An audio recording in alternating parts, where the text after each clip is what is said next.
당도하십시다. 7장 맞죠? 6장 몇 절? 6장 25절. 이에 다리오 왕이 온 땅에 있는 모든 백성과 나라들과 각 방언하는 자들에게 조서를 내려 가로되 원컨대 많은 평강이 너희에게 있을지어다. 내가 이제 조서를 내리노라. 내 나라 관할 아래에 있는 사람들은 다 다니엘의 하나님 앞에서 떨며 두려워할지니 그는 사시는 하나님이시요 영원히 변치 않으실 자시며 그 나라는 망하지 아니할 것이요 그 권세는 무궁할 것이며 그는 구원도 하시며 건져내기도 하시며 하늘에서든지 땅에서든지 이적과 기사를 행하시는 자로서 다니엘을 구원하여 사자의 입에서 벗어나게 하셨음이니라 하였더라. 이 다니엘이 다리오 왕의 시대와 바사 사람 고레스 왕의 시대에 형통하였더라. 자, 결국 다리오가 온 땅에다가 조서를 내려서 하나님을 알도록 그렇게 합니다. 다니엘이 하나님 앞에서 떨며 두려워하라. 너희들 모든 인류는, 모든 국민들은, 모든 열방들은 다 두려워 떨어라. 왜냐하면 그는 사시는 하나님, 살아계신 분이다. 실제로 살아계신 분이다. 그리고 영원히 변치 않으실 자시고 그 나라는 망하지 아니할 것이요 그 권세는 무궁하다. 바로 이걸 말하는 거죠. 변치 않고 망하지 않고 무궁한 나라다. 하나님의 나라가, 하나님이 다스리시는 나라가. 그래서 그는 27절 구원도 하시고 건져내기도 하시며 하늘에서든지 땅에서든지 이적과 기사를 행하시는 자로서 다니엘을 구원하여 사자의 입에서 벗어나게 하셨습니다. 이렇게 하나님께서 다리오 왕에게 하나님 자신을 분명히 알려줍니다. 이 다니엘이 다리오 왕 시대 그리고 바사 사람 고레스 왕 시대에 형통했다. 다리오가 잠깐 메대 사람 다리오가 잠깐 이제 승리를 해서 권좌에 올랐다가 그 다음 바로 고레스 이 사람은 바사 사람이죠. 그래서 이제 파사 제국이 되는 겁니다. 메대 사람이 권좌에 오를 때에는 메대 제국, 그리고 파사 사람이 권좌에 오를 때는 거의 파사 제국이 된 거죠.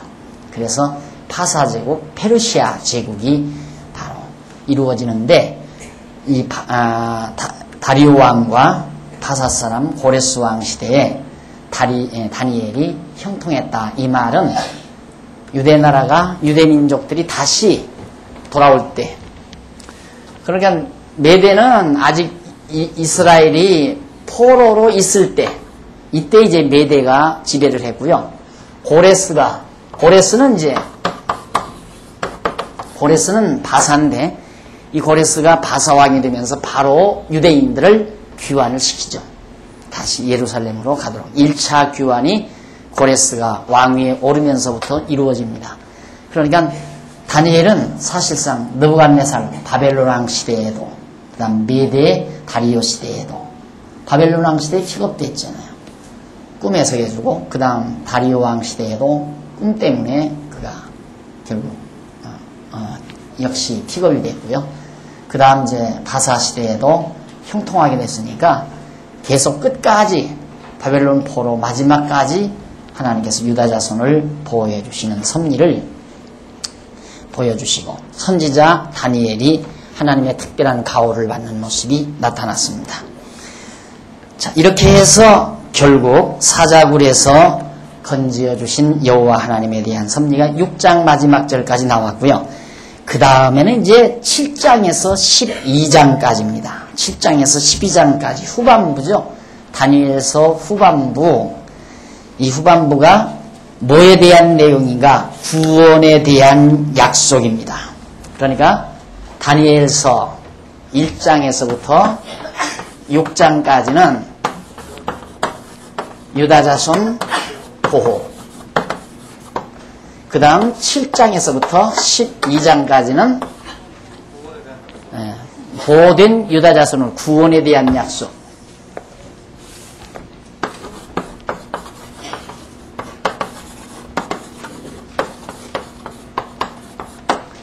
다지요, 그러면. 유다 자손은 내가 보호해서 반드시 구원해 주겠다, 그 말이에요. 다니엘서 내용 자체가. 그러니까 지금까지 우리가 공부한 것이 유다 자손을 여호와 하나님께서 보호하신 것에 대해서 공부를 했잖아요. 이제부터 배울 것은 이렇게 보호된 유다 자손들을 반드시 구원해 주겠다. 구원해 준다는 말은 회복해서 다시 예루살렘으로 가서 예루살렘 성을 다시 건축하고 성전 짓고 하나님께 제사하며 유다 왕국이 다시 세워지도록 회복해 주겠다. 그 내용입니다. 간단하잖아요. 그래서 역시 하나님께서는 멸하시고 세우시는 하나님. 유다 예루살렘을 멸한 다음 보호해서 세워주시는 그런 하나님을 다니엘서에 소개됩니다. 자, 7장 우선 7장에서 9장까지는 포로시대 구원 약속입니다. 포로시대.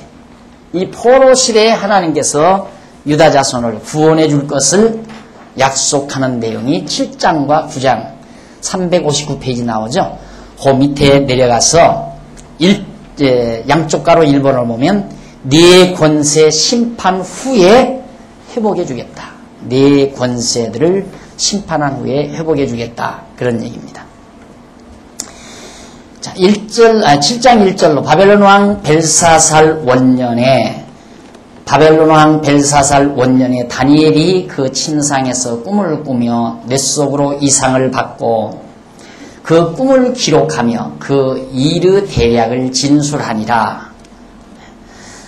뭐라고 진술해? 다니엘이 진술하여 가로되 내가 밤에 이상을 보았는데 하늘의 네 바람이 네 바다로 몰려 불더니 큰 짐승 넷이 바다에서 나왔는데 그 모양이 각각 다르니 첫째는 사자와 같은데 독수리의 날개가 있더니 내가 볼 사이에 그 날개가 뽑혔고 또 땅에서 들려서 사람처럼 두 발로 서기함을 입었으며 또 사람의 마음을 받았으며 다른 짐승 곧 둘째는 곰과 같은데 그것이 몸 한편을 들었고 그 이브 이사이에는 새 갈빗대가 들렸는데 그에게 말하는 자가 있어 이르기를 일어나서 많은 고기를 먹으라 하였으며 그 후에 내가 또 본즉 다른 짐승 곧 표범과 같은 것이 있는데 그 등에는 새의 날개 넷이 있고 그 짐승에게 또 머리 넷이 있으며 또 권세를 받았으며 내가 밤 이상 가운데 그 다음에 본 넷째 짐승은 무섭고 놀라우며 또 극히 강하며 또 큰 철 이가 있어서 먹고 부수어뜨리고 그 나머지를 발로 밟았으며 이 짐승은 전의 모든 짐승과 다르고 또 10뿔이 있으므로 내가 그 뿔을 유심히 보는 중 다른 작은 뿔이 그 사이에서 나더니 먼저 뿔 중에 셋이 그 앞에 뿌리까지 뽑혔으며 그 작은 뿔에는 사람의 눈같이 눈이 있고 또 입이 있어 큰 말을 하였더라 하는 내용입니다. 다니엘이 벨사살 원년에 침상에 누워서 꿈을 꾸었어요. 뇌 속으로 이상, 하나님 앞에 계시로 이상을 받았는데 그 대략적인 내용이 뭐냐면 4마리의 짐승을 본 거예요. 이 다니엘이 4마리의 짐승을 큰 짐승 넷이 바다에서 나오는데 첫째는 사자 같은 거. 사자가 독수리 날개가 붙어 있어요. 그 다음 둘째는 곰 같은데 그것이 몸 한편을 이렇게 들고 있어요. 이렇게 들고 한편을. 그리고 이제 셋째는 표범이죠.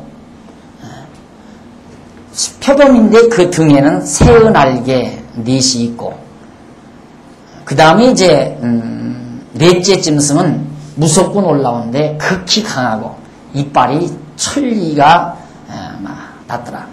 그래가지고 다른 짐승하고는 달리 뿔이 10개가 났고 그 뿔 유심히 보니까 다른 작은 뿔이 그 사이에서 10개 사이에서 작은 뿔들이 올라와요. 그래서 먼저 뿔 중에 셋이 그 앞에 뿌리까지 작은 뿔들에 의해서 3개가 뿌리까지 뽑히고 그 작은 뿔에는 사람의 눈 같은 눈이 많이 붙어있는 그런 모습이 있고 그 말을 그 뿔의 입에서 말이 막 나와요. 뿔의 입에서. 자, 이런 괴상망측한 환상, 이상을 다니엘이 봤는데 다 읽고 설명하십니다. 9절. 내가 보았는데 왕좌가 놓이고 옛적부터 항상 계시니가 좌정하셨는데 그 옷은 희기가 눈 같고 그 머리털은 깨끗한 양의 털 같고 그 보좌는 불꽃이요 그 바퀴는 불붙는 불이며 불이 강처럼 흘러 그 앞에서 나오며 그에게 수종하는 자는 천천히요 그 앞에 쉬이한 자는 만만이며 심판을 베푸는데 책들이 펴 놓였더라. 그때 내가 그 큰 말하는 작은 뿌루 목소리로 인하여 주목하여 보는 사이에 짐승이 죽임을 당하고 그 시체가 상한 바 되어 붙는 불에 던진 바 되었으며 그 남은 모든 짐승은 그 권세를 빼앗겼으나 그 생명은 보존되어 정한 시기가 이르기를 기다리게 되었더라. 우선 조금 정리하십시오.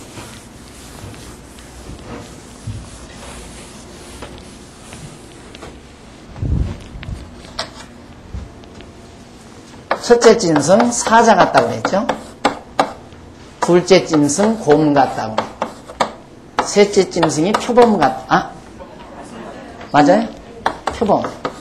그 다음 넷째 짐승이 괴물이에요. 괴물.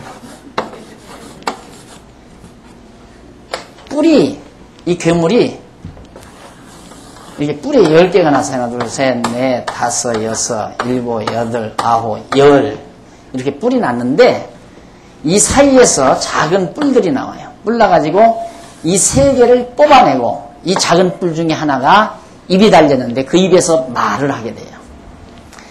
그런 이제 괴물 하나의 짐승이 마지막 4번째 짐승인데 이 다니엘이 가만히 보는데 왕자가 아주 높은 왕좌가 왕이 앉는 자리가 놓여 있는데 옛적부터 항상 계신 하나님이지요.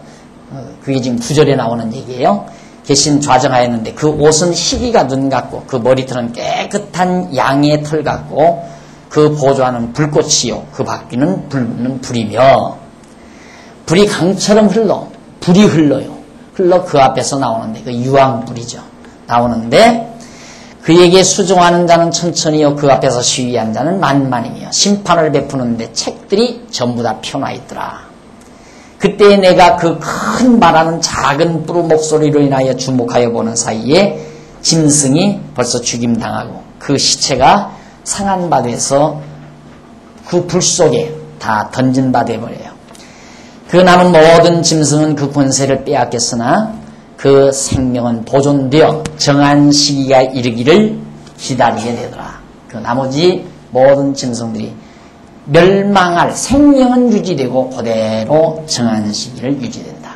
그러니까 이게 지금 바로 이제 하나님께서 이스라엘 유다 백성들을 보호하고 구원하기 전에 있어질 저런 상황을 하나님께서 저런 환상으로 보여주고 저런 세력들을 심판하실 하나님의 모습을 지금 9절 이하에서 보여주는 거예요.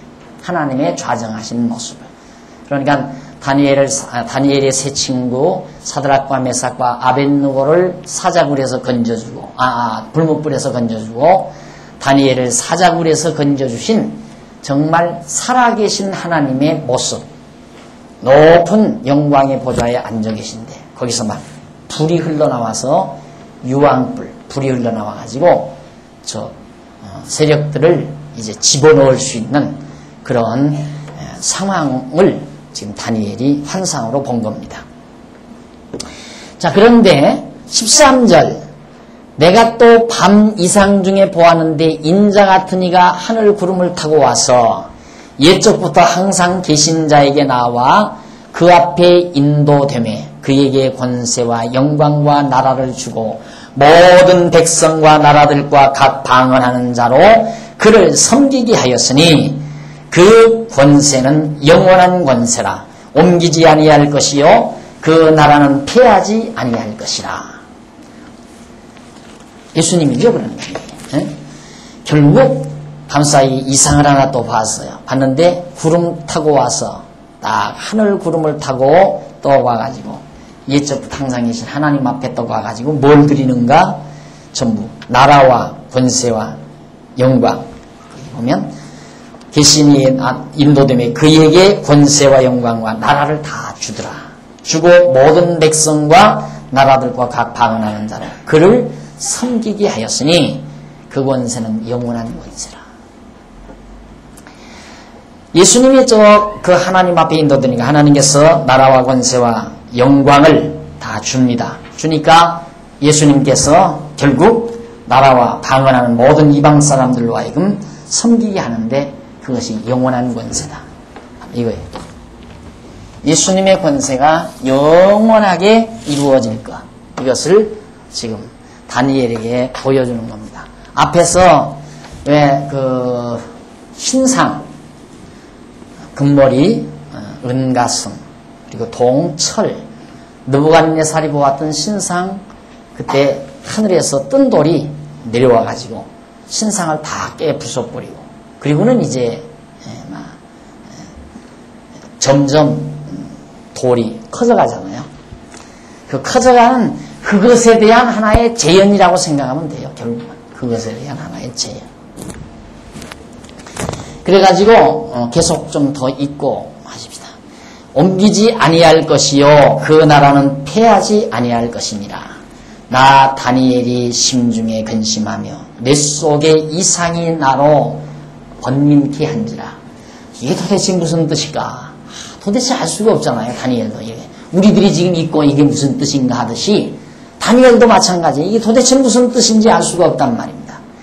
내가 그 곁에 모신 자 중 하나에게 나가서 이 모든 일의 진상을 물어봐서 도대체 이게 무슨 일입니까?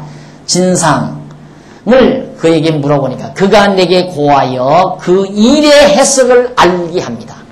여기 지금 알게 하는 해석 요거 쭉 잘 읽어보면 그대로 지금 저 이상에 대한, 그리고 하나님 보좌에 앉아 계시고 또 구름 타고 오신 자에게 나라와 권세를 주어서 그 나라가 영원하도록 하는 이런 환상, 이상에 대한 진정한 뜻을 거기서 찾아볼 수 있습니다.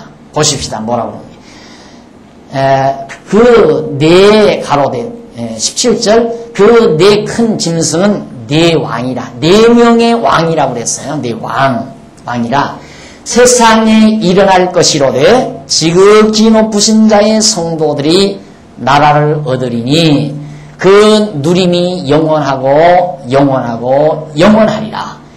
지극히 높으신 자의 성도들이 나라를 얻는데 그 누림이 영원하게 된다. 영원한 나라가 이루어진다.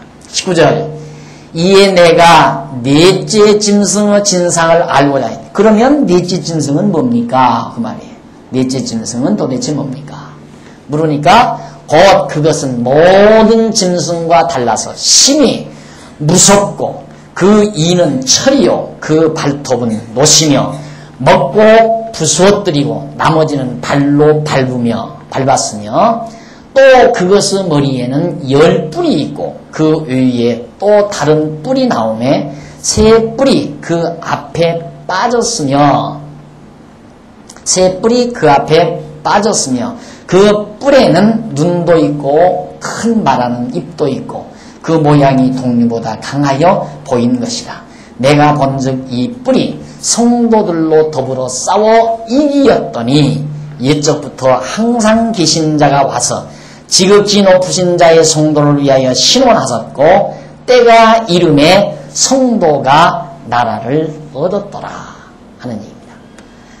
그러니까 여기 이제 넷째 짐승 요거죠. 요거 마지막 이 넷째 짐승은 도대체 뭐냐? 그러니까 모든 짐승과 달라서 괴물처럼 생겼는데 달라가지고 아주 포악한 거예요. 굉장히 포악한 세력이다. 포악한 왕을 말한다. 이들이 일어나서 이제 결국은 성도를 괴롭힌다 이거죠. 하나님의 백성들을 괴롭혀서 싸워서 이기게 된다. 저 사람들이, 저 세력이 이기는 거예요. 넷째 짐승이 마지막 승리를 거둔다. 그러니까 예적부터 항상 계신 자가 와서 지극히 높으신 자의 성도를 위하여 결국 신원하셨고 심판하신다 이 말이죠. 그래서 때가 이름에 성도가 나라를 얻었더라 하는 얘기를 바로 지금 그 해석을 다니엘이 듣고 있습니다. 이때 23절 모신 자가 이처럼 이르되 넷째 짐승은 곧 땅의 넷째 나라인데 넷째 짐승이 땅의 넷째 나라다. 나라인데 이는 모든 나라보다 달라서 천하를 삼키고 밟아서 부스러뜨릴 것이며 그 열뿔은 이 나라에서 일어날 여왕이요 그 후에 또 하나가 일어나리니 그는 먼저 있던 자들과 다르고 또 새 왕을 복종시킬 것이며 그가 장차 말로 지극히 높으신 자를 대적하며 또 지극히 높으신 자의 성도를 괴롭게 할 것이며 그가 또 때와 법을 변개코자 할 것이며 성도는 그의 손에 붙인 바 되어 한 때와 두 때와 반 때를 지내리라. 그러나 심판이 시작된 즉 그는 권세를 빼앗기고 끝까지 멸망할 것이요 나라와 권세와 온 천하 열국의 위세가 지극히 높으신 자의 성민에게 붙인 바 되리니 그의 나라는 영원한 나라이라. 모든 권세 있는 자가 다 그를 섬겨 복종하리라 하여 이 말이 이에 그친지라. 나 다니엘은 중심이 번민하였으며 내 낯빛이 변하였으나 내가 이 일을 마음에 감추었느니라. 자, 지금 다니엘이 심각한 이상을 하나 봤죠. 네 짐승을 보고 괴물, 마지막 괴물에 대한 상황을 봤습니다. 근데 이건 지난번 아까 말씀드렸지만 땅에 일어날 네 왕이라고 그랬잖아요. 네 왕.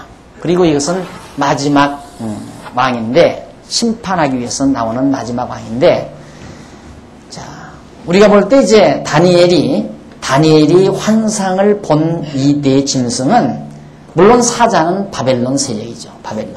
근데 곰은 역시 파사고 그 다음 표범은 헬라고 괴물은 로마란 말입니다. 로마. 이런 세력들이 결국은 이제 막 여기서 포로에서 돌아와가지고 이 안에서 다 이루어지는 거예요. 결국 로마는 이전에 헬라, 이전에 파사, 여기가 여기가 파사지. 파사. 여기가 바벨론. 바벨론, 파사, 헬라, 로마. 사자, 곰, 표범, 그 다음 괴물. 이 짐승들이 이제 쫙 짐승 세력이 지나고 나면 이때 로마가 마지막 짐승이 결국은 전쟁을 하는 거예요. 하나님의 택한 백성들과 싸운다.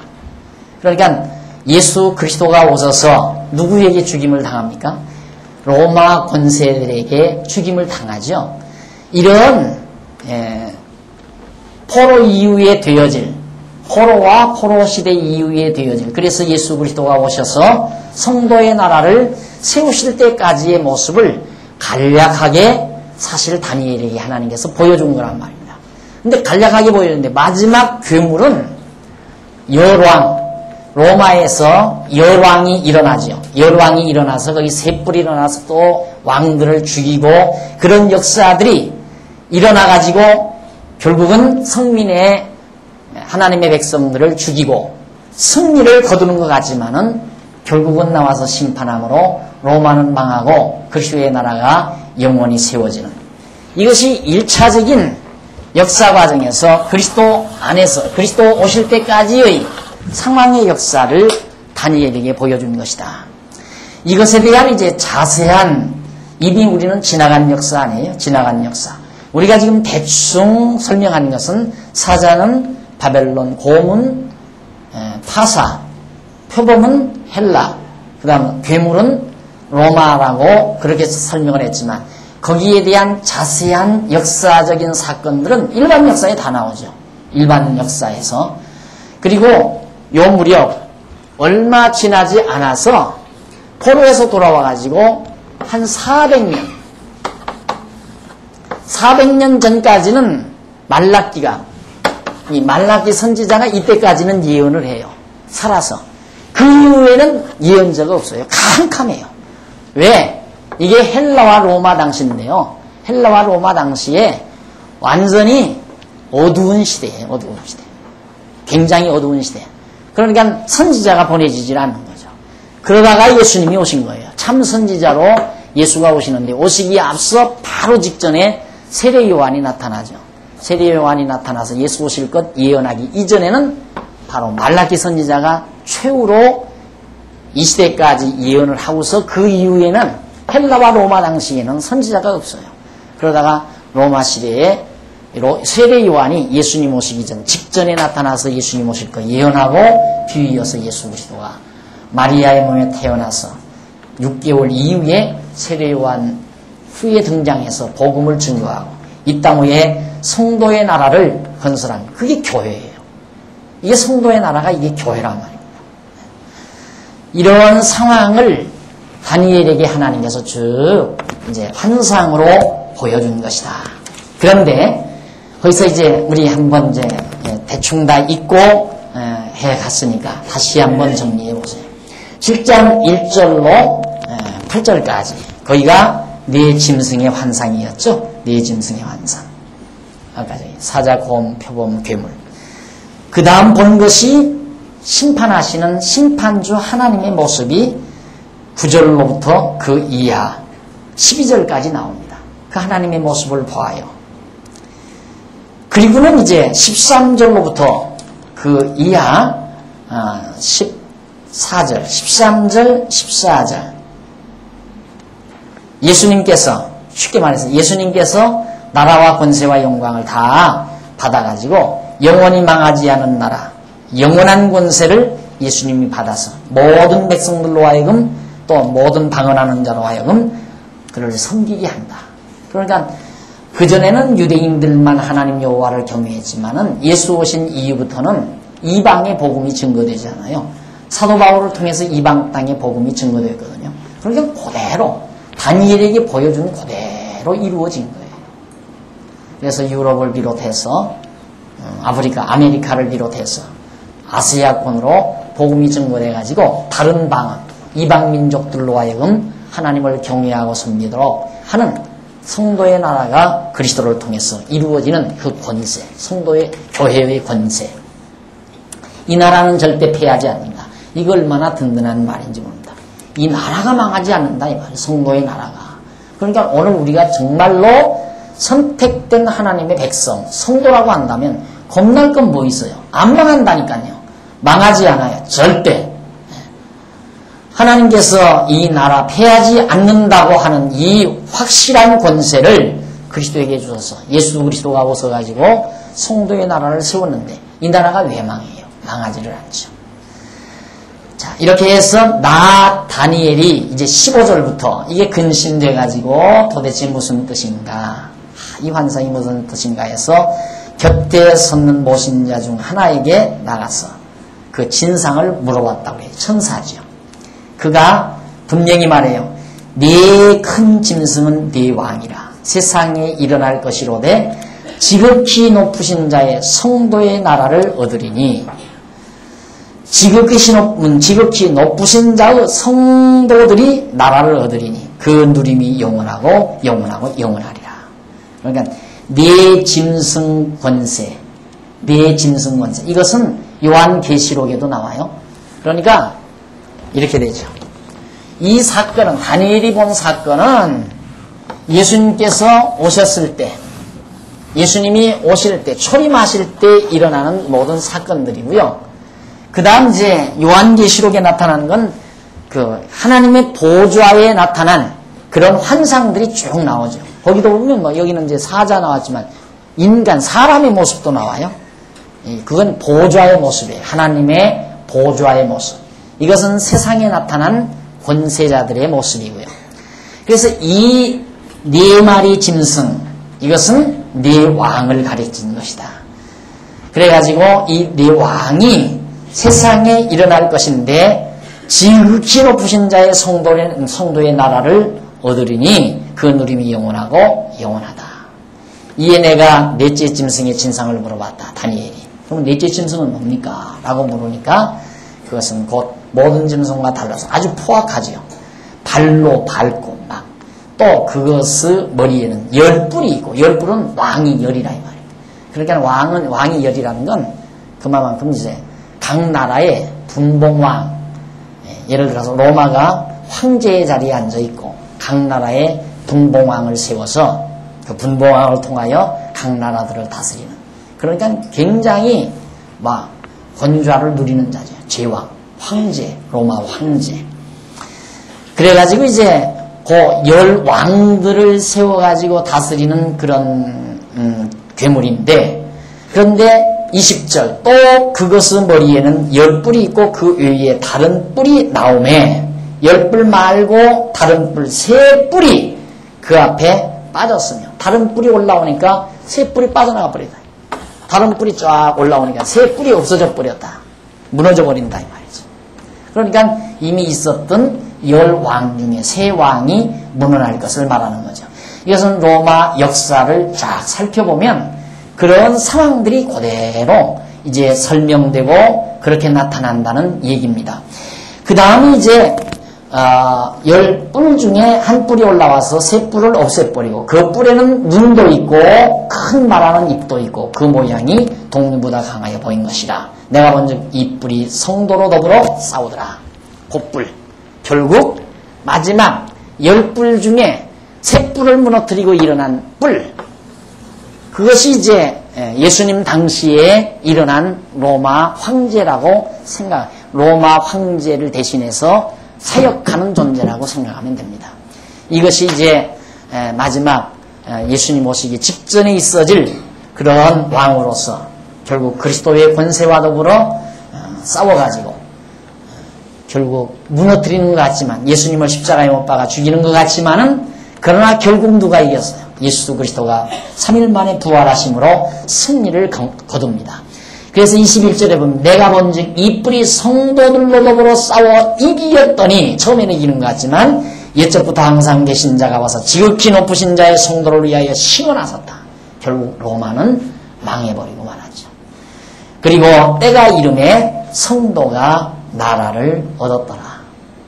성령이 오셔서 이 땅에 그리스도의 나라, 영원한 하나님의 나라, 교회를 설립하시고 이 교회가 세계 만방에 많은 족속들에게 복음이 증거되고 하나님의 나라가 건설되는 역사에 대한 환상을 다니엘에게 보여준 겁니다.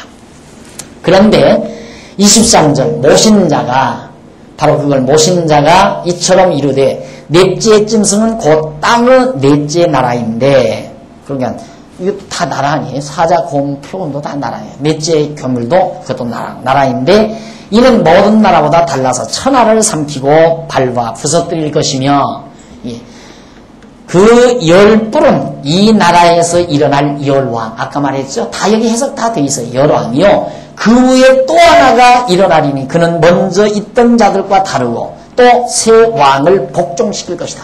새 왕을 무너뜨리고 딱 등장한다.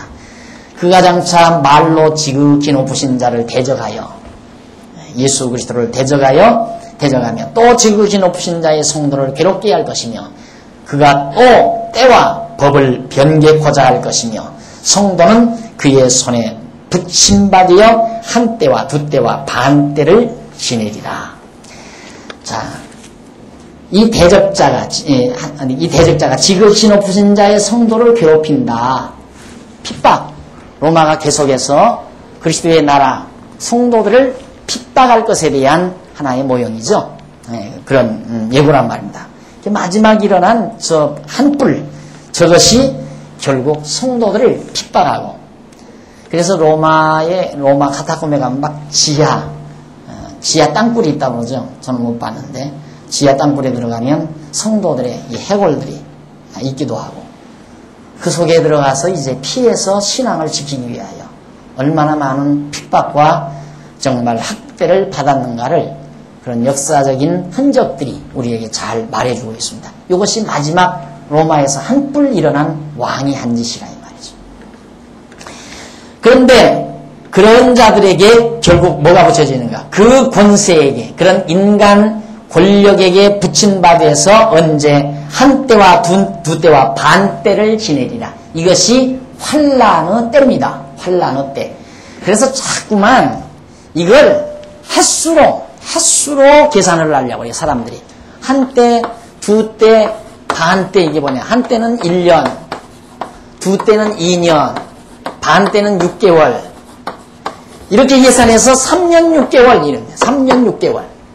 그거 아니에요. 3년 6개월 같으면 그냥 3년 6개월이라고 성경이 얘기하지. 왜? 한 때와 두 때와 반 때라고 그랬어요. 그러니까 이 때는 하나님이 안 가르쳐줘요. 가르쳐주지를 않아요. 언제 망하고 언제 흥할 것 하나님이 안 가르쳐주잖아요. 될 때는 여기서도 이제 딱 막 직전되니까 이제 너희들 잡혀간다. 70년 후에 돌아온다. 이때 와서야 선지자에게 그걸 가르쳐주죠. 그렇듯이 다니엘에게도 절대로 언제 어느 날 몇 시에 어떻게 돼서 예수님도 그랬잖아요. 언제 구름 타고 오신다. 날짜 안 가르쳐줬어요. 그건 당신도 모른다고 그랬어요. 다만 한 때와 두 때와 반 때라는 것은 성도들이 고난을 당할 고난의 기간에 대한 표현이에요. 그것이 요한계시록에도 나타납니다. 그래서 이 기간 한 때와 두 때와 반 때가 3년 6개월이라는 말은 전혀 근거 없는 얘기고 30년이 될지 50년이 될지 그렇지 않으면 10년이 될지 그건 아무도 모르는 겁니다.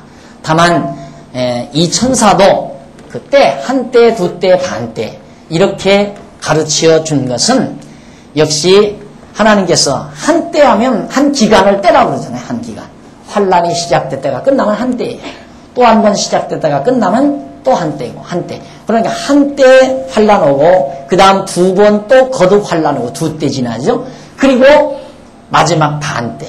이제 그건 좀 짧게 그렇게 하나님께서 환란을 주실 것을 미리 보여주시는 내용이죠.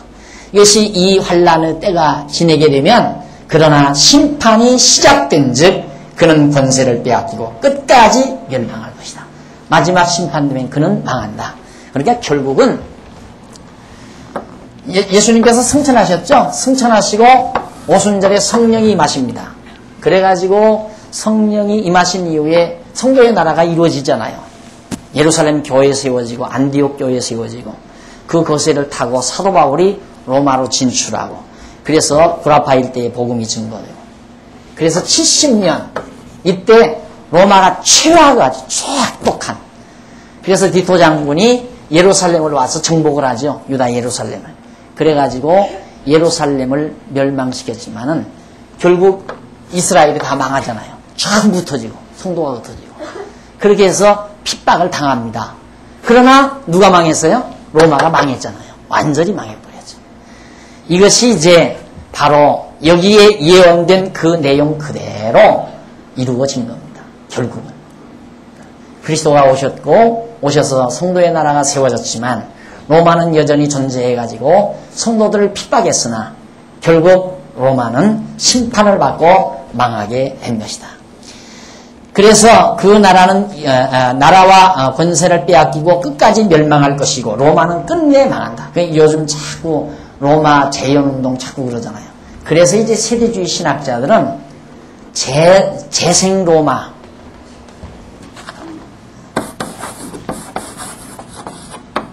이 재생 로마를 자꾸 말하는 거예요. 재생 로마가 다시 일어난다. 왜? 마지막 이제 예수님 재림할 때 요 설명을 여기다 갖다 붙이려니까 로마가 또 생겨나야 되지 않겠어요? 로마가 이때 다 했는데 여기다가 마지막 예수님 재림할 때다가 이 원리를 갖다가 적용하려니까 로마가 또 일어나야 된다 이거예요. 그래서 로마는 다시 재생한다. 로마 제국시대가 다시 온다. 그렇게 자꾸 침례교, 세대주의 신학자들이 그렇게 얘기하는 아니에요. 전혀 그거 아니에요. 이건 이미 다니엘서에서 얘기한 건 그리스도 때로 다 끝난 거예요. 이때로. 그래서 한때와 두때와 반때 성도들이 고난을 받을 시기를 성경이 말해주는 대로 그것이 언제 얼마만큼이 될지는 모르는 거죠. 그 기간이. 그것이 지금도 한때와 두때 반때가 지금도 계속되잖아요. 왜? 하나님의 나라가 계속해서 사실은 어려움을 겪으니까요. 그런데 이 당시에 로마에 의해서 당한 기간은 이미 끝난 거예요. 로마를 통해서 당한 한때와 두때와 반때는 이미 끝난 거란 말입니다. 그래서 그 말이 그 가르쳐주는 말 27절부터 다시 보십시다. 나라와 권세와 온 천하 열국의 위세가 지극히 높으신 자의 성민에게 붙인 바 되리니 그의 나라는 영원한 나라이라. 모든 권세 있는 자가 다 그를 섬겨 복종하리라 하여 그 말이 이에 그친지라. 나 다니엘은 중심이 번민하여 하며 내 낯빛이 변하였으나 내가 이 일을 마음에 감추었느니라 하고 바로 지금 다니엘이 본 이상에 대해서 설명을 해줍니다. 그 다음에 이어서 8장 넘어가면요. 8장은 두 권세의 심판 예고입니다. 두 권세. 나 다니엘에게 처음에 나타난 이상 후 벨사살 왕 3년에 다시 이상이 나타났는데 내가 이상을 보았는데 내가 그것을 볼 때에 내 몸에 엘람도 수산성이 있었고 내가 이상을 보기는 을레강변에 서니라. 내가 눈을 들어본 즉 강가에 두 뿔 가진 수양이 섰는데 그 두 뿔이 다 길어도 한 뿔은 다른 뿔보다 길었고 그 긴 것은 나중에 난 것이라. 강가에 두 뿔 가진 수양 한 마리가 섰는데 뿔이 두 개가 있어요. 그런데 그 두 뿔이 다 길어요. 다 길었는데 한 뿔은 다른 뿔보다 조금 더 길었다. 두 뿔이 똑같은 게 아니라 하나는 더 길었다. 그 긴 것은 나중에 난 것이라. 나중에 난 것이 더 길다 이 말이에요. 내가 본즉 그 수양이 서와 북과 남을 향하여 받으나 그것을 당할 힘이 하나도 없고 그 손에서 능히 구원하리가 절대로 없으므로 그것이 임으로 행하고 스스로 강대하더라.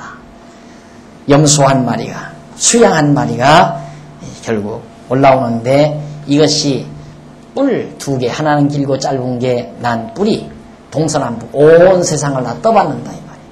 세상을 다 정복할 걸 말하는 거죠. 그래서 능히 절대로 구원하리가 아무도 없더라. 5절 내가 생각할 때 한 수염소가 서편에서 올라와요. 아까는 수양이 올라왔는데 이제는 염소가 올라와요. 염소가 올라와서 온 지면에 두루 다니되 땅에 닿지 아니하며 그 염소 두 눈 사이에는 현저한 뿔이 있더라. 염소 두 눈 사이에 뿔 하나. 이것은 아까는 뿔 두 개가 달렸고 이번에는 뿔 하나가 가운데 달렸고 염소인데 그것이 두 뿔 가진 수양 곧 내가 본 강가에 섰던 양에게로 나아가되 분노한 힘으로 그것에게로 달려가더니 내가 본즉 그것이 수양에게로 가까이 나가서는 더욱 성내어 그 수양을 쳐서 그 두 뿔을 꺾으나 수양에게는 그것을 대적할 힘이 없으므로 그것이 수양을 땅에 엎드리뜨리고 짓밟으나 능히 수양을 그 손에서 벗어나게 하리가 없더라. 수용소가 스스로 심히 강대하여 가더니 강성할 때 그 큰 뿔이 꺾이고 그 대신에 현저한 뿔 넷이 하늘 사방을 향하여 났더라. 뿔 하나 달린 염소가 두 뿔 달린 양을 다 꺾어버리고 세력이 강해지더니만 뿔 하나는 꺾어지더만 뿔이 네 개가 나버렸다. 언제나 뿔은 세력, 왕을 뜻합니다. 왕, 언제나 여기서. 그런데 그 중에 한 뿔에서 또 작은 뿔 하나가 나와요. 가지가 쳐서 뿔 하나에서 나서 남편과 동편과 또 영화로운 땅을 향하여 힘이 커지더니 그것이 하늘 군대에 미칠 만큼 커져서 그 군대와 별 중에 몇을 땅에 떨어뜨리고 그것을 짓밟고 또 스스로 높아져서 군대의 주제를 대적하며 그에게 매일 드리는 제사를 제하여 버렸고 그의 성소를 헐었으며 범죄함을 인하여 백성과 매일 드리는 제사가 그것에게 붙임 바 되었고 그것이 또 진리를 땅에 던지는 자로 향하여 형통하였더라. 내가 들은즉 거룩한 자가 말하더니 다른 거룩한 자가 그 말하는 자에게 묻되 이상에 나타난 바 매일 드리는 제사와 망하게 하는 죄악에 대한 일과 성소와 백성이 내어준 바 되며 짓밟힐 일이 어느 때까지 이룰고 하며 그가 내게 이르되 2300주야까지니 그때에 성소가 정결하게 함을 입으리라 하였느니라. 자, 여기 보면 이제 성전을 다시 회복을 하죠. 에스라, 느헤미야, 에스라 시대에 보면 에스라가 와서 성전을 회복하고 느헤미야가 성곽을 회복하고 나라를 회복합니다. 여기 이제 바벨론 포로에서 돌아와가지고 예루살렘 성전. 그런데 아까 말한 대로 염소 한 마리가 나왔는데 뿌리 하나가 돋쳤죠. 그게 물론 아까 말한 다리오나 같은 거죠. 뿌리 하나가 나는데 그 다음 난 게 뭔가 메대, 고레스. 이 두 뿔 가진 세력이 딱 나왔는데 결국 나중에는 이 세력이 어디에 망하는가? 헬라에 망하죠. 그래서 파사를 메대파사라고 해요. 메대파사. 두 뿔 가진. 그래서 이 헬라 염소 하나가 뿔 하나 가지고 단일 세력으로 등장을 해서 이 두 뿔, 그러니까 다리오와 고레스로 세워진 메대파사 제국을 완전히 헬라가 무너뜨리고 났는데 헬라 제국 시대에 뭐가 나오는가? 성전 짓고 이제 제사가 회복됐거든요. 이스라엘 백성, 유다인들이. 회복해서 하나님 앞에 제사를 드린다 이 말입니다. 그러니까 말라기서에 가보면은 그 전에는 여기서 이제 포로에서 돌아와서 살아오면서 성전 짓고 제사를 잘 드렸어요. 11조도 잘 드리고 제사장들도 제사 행위를 잘하고 그랬는데 세월이 점점 가면서 돌아와가지고 한 100여 년 지나면서 한 400여 년 가까이 되지니까 어떤 결과가 와지느냐면 백성들이 11조를 안 갖고 오는 거예요. 11조를 안 가지고 오니까 제사장들은 먹고 살기가 힘들잖아요. 그러니까 제사장들이 나도 그러면 11조도 안 내는데 내가 왜 제사를 드리느냐. 그래서 제사를 등한히 해버려요. 그리고 이제 백성들이 또 제물로 가져오는 걸 뭘 가져오냐면 눈 먼 거, 다리 병신, 새끼 못 낳는 거 이런 것들 병신을 다 끌고 온단 말입니다. 그러니까 제사장들은 적당히 그냥 제사하는 거예요. 그리고 떡을 만들어서 제사를 드리는데 떡상 차려놓잖아요. 시퍼렇게 곰팡이가 서는 거예요. 매일같이 김이 물씬 나는 떡을 갖다가 성전에다 놔야 되는데 제사장들이 귀찮으니까 어제 놨던 거 갖다 놓고 식당 주인들이 귀찮으니까 그냥 저 손님 먹던 거 여기다 갖다 내놓고 저 손님 먹던 거 여기다 갖다 내놓고 그런 거나 똑같은 거죠. 하나님이 그걸 잡수려고 그러겠어요. 그래서 말라기 선지자 보내가지고 막 난리를 친 거예요. 내 더럽고 치사해서 이제 안 받는다. 너들 거 안 받는다. 이게. 내가 한 재물을 준비해놨다. 장차 영원한 재물이신 예수 그리스도 내가 준비해놓고 있다. 드리지 말라 이 말이에요. 드리지 말라 이 도둑놈들아. 내 11조 다 떼먹고 내가 이제 온전한 11조 내가 받겠다 그 말이에요. 그래서 말라기 선지자는 이제는 재물 갖고 오지 말아라. 더럽고 치사해서 내가 안 받겠다 이 말이죠. 그래가지고 하나님께서 내세운 세력이 바로 여기 나오는 세력이에요. 제사와 예물 그리고 모든 법 이것도 다 규례예요. 규례. 어디 있겠죠? 네. 25절 그가 장차 말로 지극히 높으신 자를 대적하며 또 지극히 높으신 자의 성도를 괴롭게 할 것이며 그가 또 어떻게 때와 법을 변개코자 하고 절기도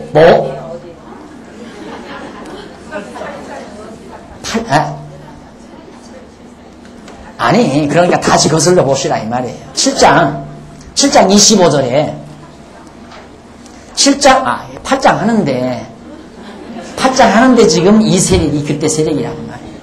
8장을 하는데 지금은 25절을 한번 다시 7장 25절을 한번 보시라고 말이에요. 때와 법을 변개코자 할 것이며 성도는 그 손에 붙인 바 되어 한때와 두때와 한때를 지내리라 했죠.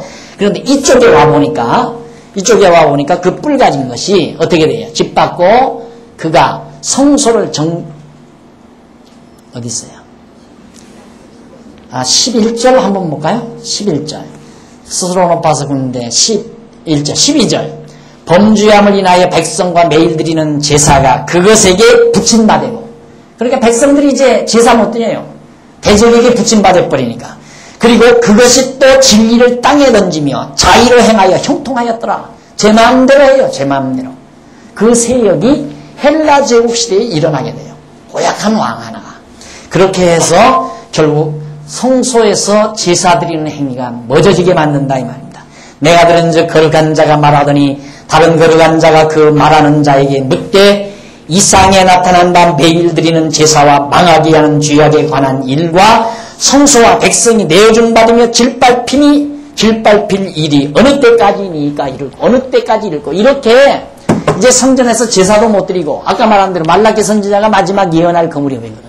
그러니까 하나님께서 그런 더럽고 치사한 제사는 안 받겠다 해서 한 무서운 군왕 하나를 내세워가지고 전부 이스라엘 나라 이 성전에서 제사하는 행위 못하게 만들어버리고 다 금지시켜버리고 그렇게 해서 결국 어려움을 겪는데 그것이 언제까지입니까? 라고 물으니까 2300주야.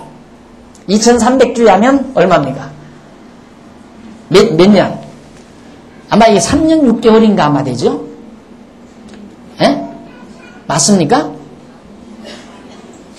2300주야. 아니죠. 네, 7년 가까이 될 거예요. 300주야니 그때의 성소가 정결하게 함을 입으리라. 결국 하나님께서 다시 정결케 하겠다. 2300주야가 지나면. 그러면서 이제 하는 얘기가 15절 나 다니엘이 이 이상을 보고 그 뜻을 알고자 했습니다. 이게 도대체 뭔 뜻인가 할 때에 사람 모양 같은 것이 내 앞에 섰고 내가 들은즉 을레강 두 언약 사이에서 사람의 목소리가 있어 외쳐 이르되 가브리엘아 이 이상을 이 사람에게 깨닫게 하라. 다니엘에게 가브리엘 천사를 통해서 알려주라 이 말이에요. 그래서 그가 나의 선 곳으로 나왔는데 그 나올 때 내가 두려워서 얼굴을 땅에 대고 엎드리매 그가 내게 이르되 인자야 깨달아 알라. 이 이상은 정한 때 곧 끝에 관한 것이니라. 그가 내게 말할 때 내가 얼굴을 땅에 대고 엎드려 깊이 잠들매 그가 나를 어루만져서 일으켜 주시며 가로되 진노하시는 때가 마친 후에 될 일을 내가 내게 알게 하리니 이 이상은 정한 때 하나님이 딱 정해놓은 때가 있어요. 정해놓은 때. 그때 정한 때 끝에 관한 일임이니라. 내가 본 바 두 뿔 가진 수양은 곧 메대와 파사 정확하게 나오죠. 메대와 파사 왕들이요 털이 많은 수용소는 곧 헬라 왕이라. 그러니까 여러분들이 역사 아니까 그냥 해석할 수 있잖아요. 정확하게 맞죠.